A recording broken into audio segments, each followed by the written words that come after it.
ত্রিপুরা গ্রামীণ ব্যাংকের ৪৮তম প্রতিষ্ঠা দিবস উদযাপন উপলক্ষে এক অনুষ্ঠানের আয়োজন করা হয় বৃহস্পতিবার।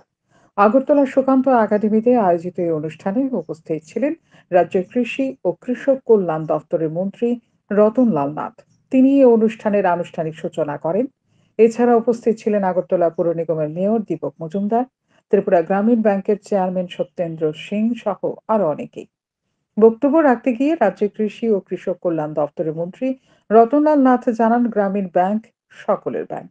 দেশ বা রাজ্যের উন্নয়নে ব্যাংকের ভূমিকা খুবই গুরুত্বপূর্ণ।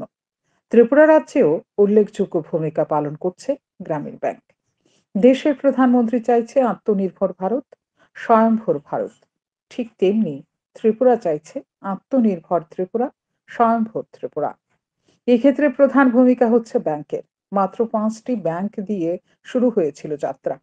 ১৯৭৬ সালে ২৫ ডিসেম্বর শুরু হয়েছিল সেই যাত্রা। সেই সময়ে ব্যাংকে মোট টাকা জমা ছিল ২,৮২,০০০।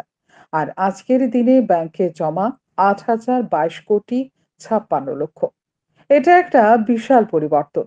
গ্রামীণ ব্যাংকের সুনাম রয়েছে। প্রচুর পরিমাণ মানুষ এখানে টাকা জমা করছেন। ব্যাংকও ঋণ দিয়ে চলেছে। ২০১৭ সালে বর্তমান সরকার আসার আগে রাজ্যে ৫টি মাত্র এটিএম ছিল। আর এই মুহূর্তে এটিএম এর সংখ্যা দাঁড়িয়েছে ৩৩টি। সঙ্গে রয়েছে ৩টি মোবাইল এটিএম। বর্তমানে গ্রামীণ ব্যাংকের সংখ্যা ১৫০টি। ত্রিপুরা রাজ্যে গ্রামীণ ব্যাংক যাত্রা শুরু করার পর ৩,২০,৮৬৭ জনকে এখন পর্যন্ত ঋণ প্রদান করেছে। এর মধ্যে ২৫,৯৯৫ জন ঋণ ফেরত দেয়নি। এই ফেরত না দেওয়া ঋণের পরিমাণ ১৭১,৫০,০০,০০০ টাকা। মন্ত্রী রতনলাল নাথ বলেন, একটা অংশের গ্রাহক ঋণ নিয়ে ঋণের টাকা ফেরত দিতে চান না। অন্যান্য গ্রাহকদের ক্ষেত্রে ঋণ নেওয়ার জন্য সমস্যার সম্মুখীন হতে হয়। ২০১৭-১৮ সালে সবকটি ব্যাংক মিলিয়ে রাজ্যের মানুষ টাকা জমা রেখেছিল ২৪,৫৮০ কোটি। আর ত্রিপুরা রাজ্যের সবকটি ব্যাংক মিলিয়ে রাজ্যের মানুষ আজকের দিনে মোট জমা রেখেছে ৩৭,৪৩২ কোটি ৯৩ লক্ষ টাকা। এর মানেই হচ্ছে ত্রিপুরা রাজ্যের মানুষের অর্থনৈতিক ক্ষমতা বৃদ্ধি পেয়েছে। আর ঋণ প্রদান করেছে ২০,৮৯৭ কোটি টাকা। ঋণ প্রদানের ক্ষেত্রে উত্তর পূর্বের কয়েকটা রাজ্য ত্রিপুরার উপরে থাকলেও কয়েকটা রাজ্য আবার ত্রিপুরার নিচেও রয়েছে। কিন্তু রাজ্য সরকার বারবার সুশাসনের কথা বলছে। যেহেতু গ্রামীণ ব্যাংক ত্রিপুরা রাজ্যের ব্যাংক, সেই হিসেবে গ্রামীণ ব্যাংককে আরো বেশি পরিমাণে ইতিবাচক মানসিকতা নিয়ে এগিয়ে যেতে হবে।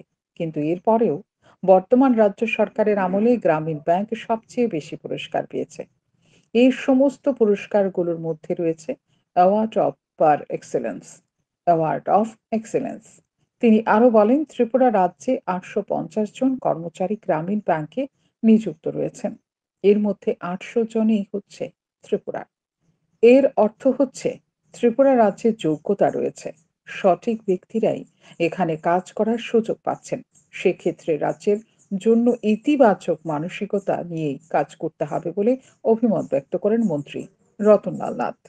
পার্সোনাল লোন দিচ্ছে, কার লোন দিচ্ছে এবং প্রচুর পরিমাণে দিচ্ছে। সবচেয়ে বড় কথা হলো, আমি যদি দেখেছি যে আজকে আজকে যেটা আমাদের এই সরকারের, এই প্রেজেন্ট গভর্নমেন্টের, আমাদের ত্রিপুরার বর্তমান সরকারের সময় গ্রামীণ ব্যাংকের আগে হয়েছে।